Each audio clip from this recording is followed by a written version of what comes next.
Hello aspirants, ఈ వీడియోలో Indian జాగ్రఫీలోని first chapter ఉనికి గురించి నేర్చుకుందాం.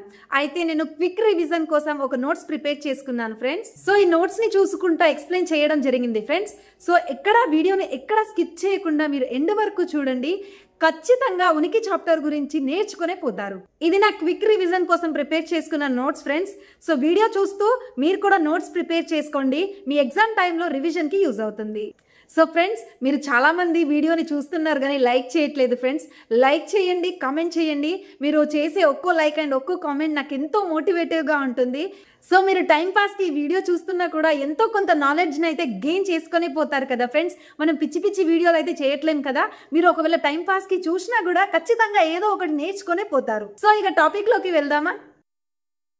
ప్రాచీన కాలంలో మన భారతదేశాన్నంట జంబూద్వీపం అని పిలిచేవారు. భరతుడు అనే రాజు పరిపాలించడం వల్ల మన దేశానికి భరతవర్షం అనే పేరు వచ్చిందట. ఇక భారతదేశంలోని చివరి ప్రాంతాల విషయానికి వస్తే ఉత్తరాన ఖిలిక్కిదావన్ పాస్ ఆర్ ఇందిరా కాల్, ఇది లడఖ్లో ఉంటుంది ఫ్రెండ్స్.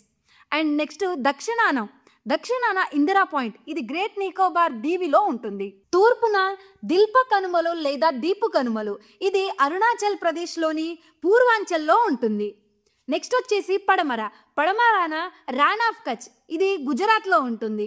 సో ఏంటి ఫ్రెండ్స్, ఉత్తరాన ఖిలిక్కిదావన్ పాస్, దక్షిణాన ఇందిరా పాయింట్, తూర్పున దీపు కనుమలు అండ్ పడమర రాన్ ఆఫ్ కచ్.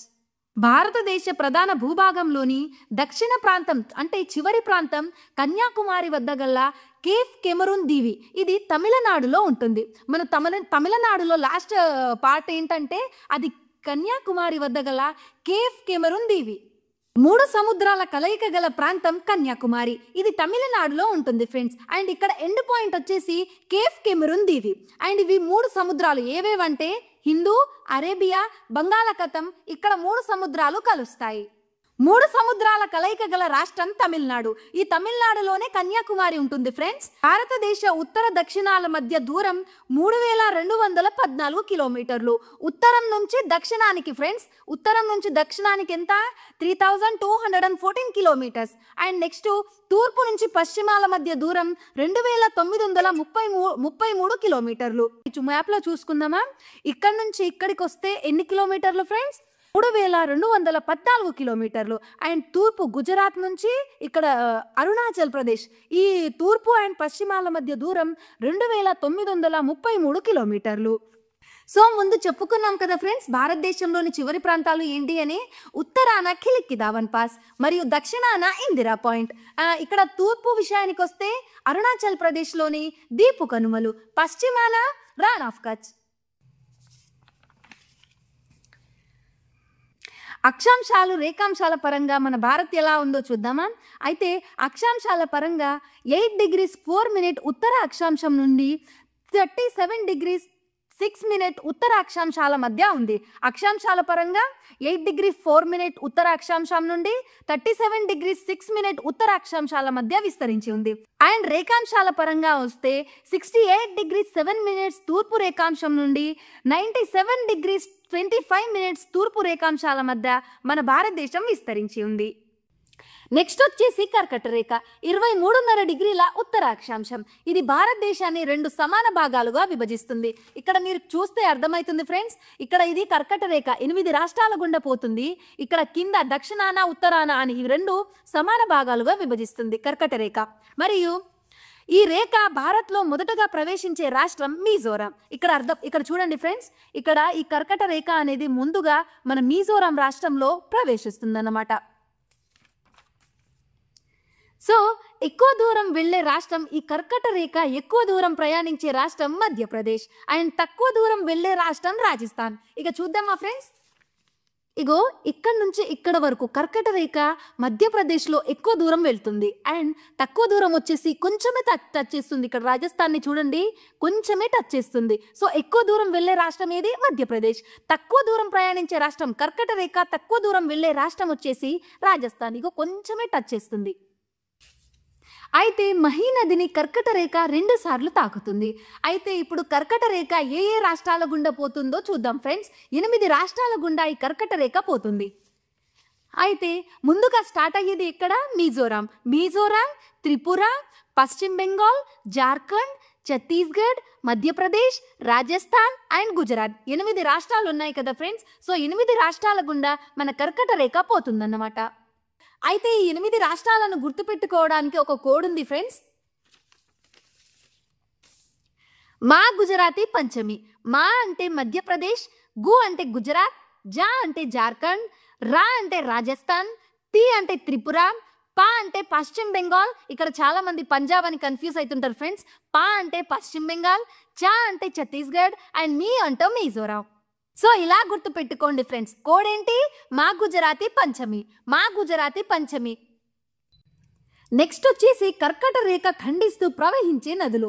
ఫస్ట్ చెప్పుకున్నాం కదా ఫ్రెండ్స్, గుజరాత్లోని మహీ నదిని 2 సార్లు తాకుతుంది కర్కట రేఖ. ఇక్కడ గుజరాత్లోని ఏ నదులను తాకుతుంది? గుజరాత్లోని మహీ నదిని అండ్ సబర్మతి నదిని తాకుతుంది.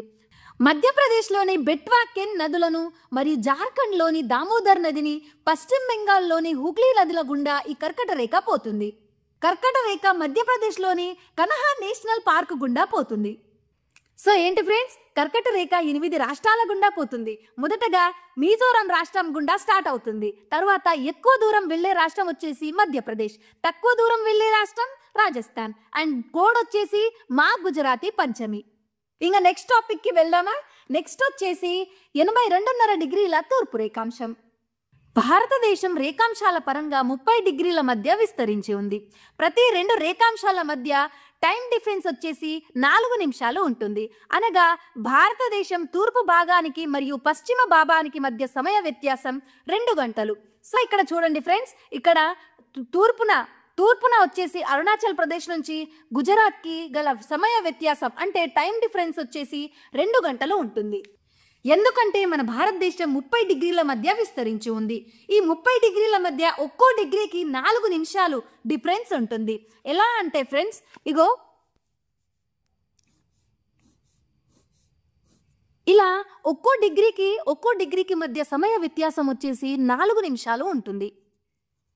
4 నిమిషాలు అంటే ఇలా ఈ 30 ఉంటాయి ఫ్రెండ్స్. 30 డిగ్రీలు 30 × 4 = 120 అంటే 2 గంటలు పడుతుంది. ఇక్కడ అరుణాచల్ ప్రదేశ్ నుంచి గుజరాత్కి సమయ వ్యత్యాసం వచ్చేసి 2 గంటలు ఉంటుంది. అందుకే గుజరాత్కి అరుణాచల్ ప్రదేశ్కి 2 గంటల తేడా ఉంటుంది. చెప్పాను కదా ఫ్రెండ్స్ ఇప్పుడు దాకా ఎలా ఉంటుందో. గుజరాత్ కంటే అరుణాచల్ ప్రదేశ్లో సూర్యుడు 2 గంటల ముందుగానే ఉదయిస్తాడు.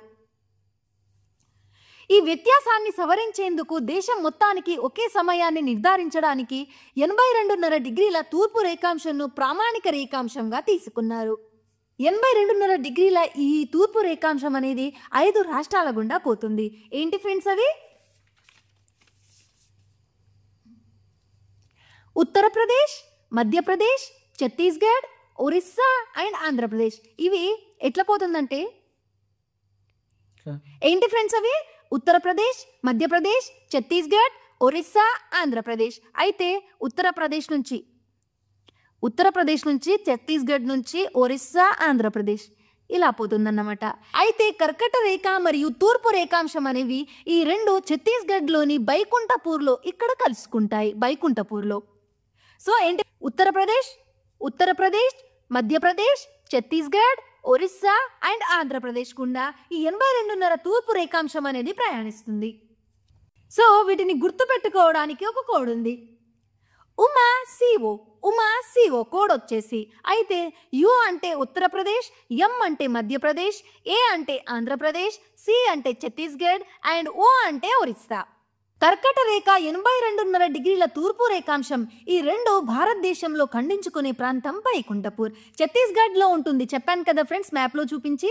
సో ఛత్తీస్గఢ్లో ఉండే వైకుంఠపూర్లో కర్కట రేఖ మరియు 82.5 డిగ్రీల తూర్పు రేఖాంశం 2 ఇక్కడ ఖండించుకుంటాయి.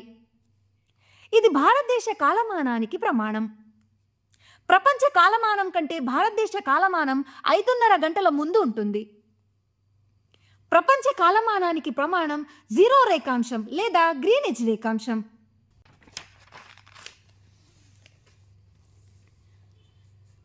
ప్రపంచం మొత్తం మీద గల ప్రామాణిక కాలమండలాలు వచ్చేసి 24 కాలమండలాలు ఉంటాయి. ఎక్కువ కాలమండలాలు గల దేశం ఫ్రాన్స్, ఇక్కడ 12 ఉంటాయి. అమెరికాలో వచ్చేసి 11, ఆస్ట్రేలియాలో 8, రష్యాలో 9 అండ్ కెనడాలో 6. దీన్ని గుర్తుపెట్టుకోవడానికి ఒక కోడ్ ఉంది. కోడ్ వచ్చేసి పారాఖే. పి అంటే ఫ్రాన్స్, ఇక్కడ 12 ఉంటాయి. దీంట్లో సగం వచ్చేసి ఖే, కెనడా 6 ఉంటాయి. అండ్ 12 తర్వాత 1 తగ్గిస్తే ఇక్కడ అమెరికా 11 ఉంటుంది. రష్యా వచ్చేసి 9, ఇక్కడ ఎక్కువ నుంచి తక్కువగా వచ్చింది కదా ఫ్రెండ్స్. సో రష్యా వచ్చేసి 9 అండ్ ఆస్ట్రేలియా వచ్చేసి 8. ఇలా చూసుకోండి. సో ఇక్కడ నోట్ వచ్చేసి భారతదేశ కాలమానాన్ని ఉత్తరప్రదేశ్లోని మిర్జాపూర్ జిల్లాలోని విద్యాంచల్ రైల్వే స్టేషన్లోని క్లాక్ టవర్ ఆధారంగా నిర్ణయిస్తారు.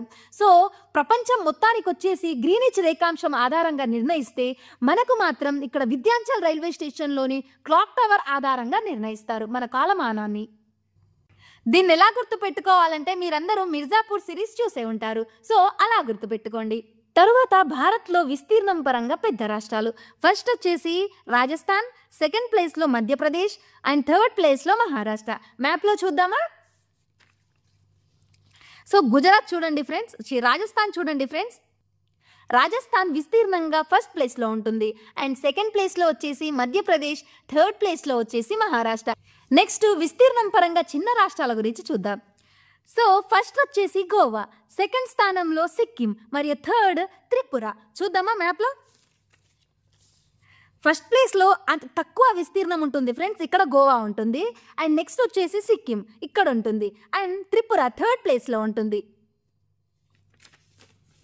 సో వీటిని గుర్తుపెట్టుకోవడానికి ఒక కోడ్ ఉంది, GST, గోవా, సిక్కిం అండ్ త్రిపుర.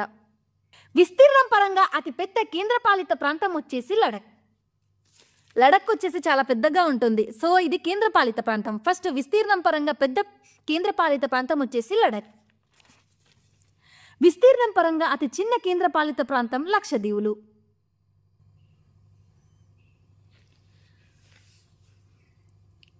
భారత్లో విస్తీర్ణం పరంగా అతి పెద్ద జిల్లా కచ్. భారత్లో విస్తీర్ణం పరంగా అతి చిన్న జిల్లా వచ్చేసి మాహే. భారత్లో ఎక్కువ జిల్లాలు గల రాష్ట్రం ఉత్తరప్రదేశ్, తక్కువ జిల్లాలు గల రాష్ట్రం గోవా అండ్ ఇది తక్కువ విస్తీర్ణం గల రాష్ట్రం కూడా అవుతుంది. భారతదేశంలో జనాభా పరంగా పెద్ద రాష్ట్రాలు.